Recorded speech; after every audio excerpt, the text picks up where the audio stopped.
ಕರ್ನಾಟಕದ ಕೇಸರಿಪಾಳ್ಯದಲ್ಲಿ ಕುಮಾರ ಕಂಪನ. ವಿಪಕ್ಷ ನಾಯಕ ಆರ್ ಅಶೋಕ್ಗೂ ಕುಮಾರಸ್ವಾಮಿಗೂ ಶಾಕ್ ಮೇಲೆ ಶಾಕ್.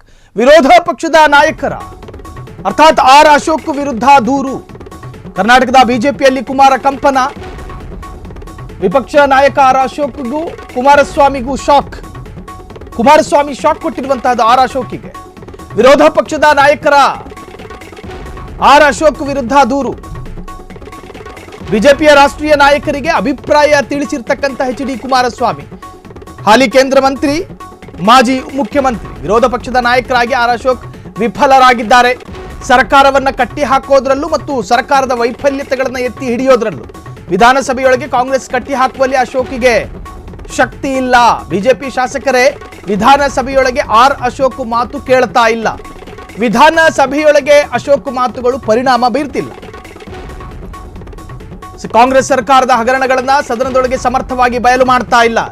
ಎಷ್ಟೆಷ್ಟು ಚಾನ್ಸ್ಗಳಿತ್ತು, ಎಷ್ಟೆಷ್ಟು ರಾಜಕೀಯ ಸಬ್ಜೆಕ್ಟ್ಗಳಿತ್ತು, ಅದನ್ನ ಬಳಸೋದಕ್ಕೆ ವಿಪಕ್ಷ ನಾಯಕನಿಗೆ ಗೊತ್ತಾಗ್ತಾ ಇಲ್ಲ. ಅದರ ಅರ್ಥ ಅಸಮರ್ಥ, ಅಶಕ್ತ, ಅನರ್ಹ ಅನ್ನೋ ತರಹನೇ ಇತ್ತು ಕುಮಾರಸ್ವಾಮಿ ಅವರ ಮಾತು. ಅದನ್ನ ಬಿಡಿಸಿ ಹೇಳ್ತಾ ಇಲ್ಲ ಮನುಷ್ಯ ಅಷ್ಟೇ. ವಿಪಕ್ಷ ನಾಯಕ ಅಂದ್ರೆ ಶಾಡೋ ಸಿಎಂಗೆ ಸಮಾನ. ಅರ್ಥಾತ್ ಒಬ್ಬ ಮುಖ್ಯಮಂತ್ರಿಗೆ ಇರ್ತಕ್ಕಂಥ ಅಷ್ಟು ಜವಾಬ್ದಾರಿಗಳ ಪೈಕಿ ಭಾಗಶಃ ಜವಾಬ್ದಾರಿ ಶಾಡೋ ಸಿಎಂಗೂ ಇರುತ್ತೆ. ಅರ್ಥಾತ್ ಒಬ್ಬ ವಿಪಕ್ಷ ನಾಯಕನಿಗೆ ಆ ಸ್ಥಾನ ಇರುತ್ತೆ. ಅಂತಹದ್ರಲ್ಲಿ ಮುಡಾ ಹಗರಣ ಆರೋಪ ಕೇಳಿ ಬಂದಾಗ ಬೆಳಗಾವಿಯಲ್ಲಿ ಸೆಷನ್ ಆಗ್ತಾ ಇತ್ತು.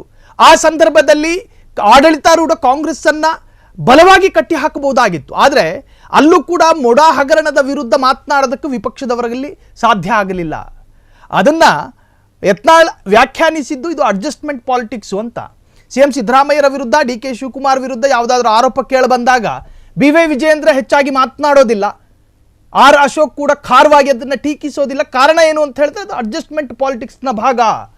ಸ್ವಪಕ್ಷದ ಯತ್ನಾಳ್ ಇದನ್ನು ಆರೋಪ ಮಾಡಿದ್ದು. ಸೊ ಈಗ ಕುಮಾರಸ್ವಾಮಿಯ ಬಳಿ ಕೇಂದ್ರದ ಬಿಜೆಪಿ ನಾಯಕರು ದೋಸ್ತಿ ಪಾರ್ಟಿಯ ಆಧಾರದ ಮೇಲೆ ಒಂದು ಅಭಿಪ್ರಾಯವನ್ನು ಕೇಳ್ತಾರೆ. ಅದೊಂಥರ ಸಾಂಪ್ರದಾಯಿಕವಾಗಿ ಬಂದಿರತಕ್ಕಂತಹದ್ದು. ಮೈತ್ರಿ ಪಕ್ಷದ ಒಬ್ಬ ಮುಖಂಡನ ಬಳಿ ಬಿಜೆಪಿಯ ಆಂತರಿಕ ವಿಚಾರವನ್ನು ಕೇಳೋದು ಸಹಜ. ಆಗ ಕೇಳಿಕೊಂಡ ಸಂದರ್ಭದಲ್ಲಿ ಈ ಹಿಂದೆ ಒಂದು ಭಾಷಣ ಮಾಡಿದ್ರು. ಈ ಸಂದರ್ಭದಲ್ಲಿ ನಾನು ರಾಜ್ಯದ ವಿಧಾನಸಭೆಯೊಳಗೆ ಇರಬೇಕಾಗಿತ್ತು ಶಾಸಕನಾಗಿ, ನನಗೆ ಒಟ್ಟು ಉರಿತಾ ಇದೆ.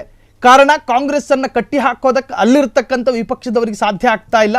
ಒಂದು ವೇಳೆ ನಾನಿದ್ದಿದ್ದರೆ ತುಂಬ ಸಬ್ಜೆಕ್ಟ್ಗಳಿತ್ತು ಪೊಲಿಟಿಕಲ್, ಆಡಳಿತಾರೂಢದ ವೈಫಲ್ಯತೆಗಳು ನಾನು ಬರೆದಿಟ್ಕೊಂಡಿದ್ದೆ. ಸೊ ಅವರನ್ನ ಪ್ರಶ್ನೆ ಮಾಡಬೇಕಾದ ರೀತಿ, ಅವರನ್ನ ಬೊಟ್ಟು ಮಾಡಬೇಕಾಗಿದ್ದ ರೀತಿ ಎಲ್ಲವೂ ಕೂಡ ಟ್ರೈನ್ಡ್ ಆಗಿದ್ದೆ.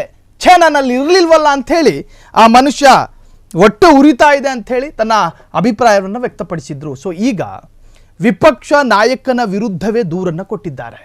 ಯಾರು ಕೊಟ್ಟಿರೋದು? ದೋಸ್ತಿ ಪಾರ್ಟಿಯ ದಳಪತಿ ಎಚ್.ಡಿ. ಕುಮಾರಸ್ವಾಮಿ.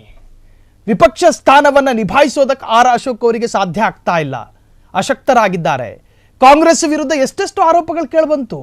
ಮುಡಾ ಹಗರಣದಂತಹ ಹಗರಣದ ಆರೋಪ, ವಾಲ್ಮೀಕಿ ಹಗರಣ, ಅದಾದ ನಂತರ ದದ್ದಲ್ ಪ್ರಕರಣ, ಅದಾದ ನಂತರ ಸತೀಶ್ ಶೈಲ್ ಮೇಲೆ ಕೇಳಿಬಂದಂಥ ಆರೋಪ, ಅದಾದ ನಂತರ ಒಬ್ಬೊಬ್ಬ ಕಾಂಗ್ರೆಸ್ ಶಾಸಕನ ವಿರುದ್ಧವೂ ಕೂಡ ಸಾಕಷ್ಟು ಆರೋಪಗಳ ಮೇಲೆ ಆರೋಪಗಳು ಕೇಳಿಬಂತು. ಪ್ರಿಯಾಂಕ್ ಖರ್ಗೆ ಮೋದಿ ವಿರುದ್ಧ ರಣಕಹಳೆ ಮೊಳಗಿಸಿದ್ದು, ಸಂತೋಷ್ ಲಾಡ್ ವಿಚಾರದಲ್ಲಿ. ಸೊ ಹೀಗೆ ಸಾಕಷ್ಟು ವಿಚಾರಗಳಲ್ಲಿ ವಿಪಕ್ಷ ಸ್ಥಾನ ಅದನ್ನು ಎದುರಿಸೋದ್ರಲ್ಲಿ ಎಡವಿದೆ ಎನ್ನುವಂಥ ಆರೋಪವನ್ನು ಕೇಂದ್ರ ಸಚಿವ ಕುಮಾರಸ್ವಾಮಿ ಹೈಕಮಾಂಡ್ ಬಿಜೆಪಿ ನಾಯಕರ ಜೊತೆ ಹಂಚಿಕೊಂಡಿದ್ದಾರೆ. ಅರ್ಥಾತ್ ದೂರನ್ನ ಕೊಟ್ಟಿರುವಂತಹದ್ದು. ಕ್ಷಣ ಕ್ಷಣದ ಸುದ್ದಿಗಳಿಗಾಗಿ ಫ್ರೀಡಂ ಟಿವಿ ಸಬ್ಸ್ಕ್ರೈಬ್ ಮಾಡಿ, ಲೈಕ್ ಮಾಡಿ ಹಾಗೂ ಫಾಲೋ ಮಾಡಿ. ಹೊಸ ಸುದ್ದಿಗಳ ನೋಟಿಫಿಕೇಶನ್ಗಾಗಿ ಬೆಲ್ ಐಕಾನ್ ಮೇಲೆ ಕ್ಲಿಕ್ ಮಾಡಿ.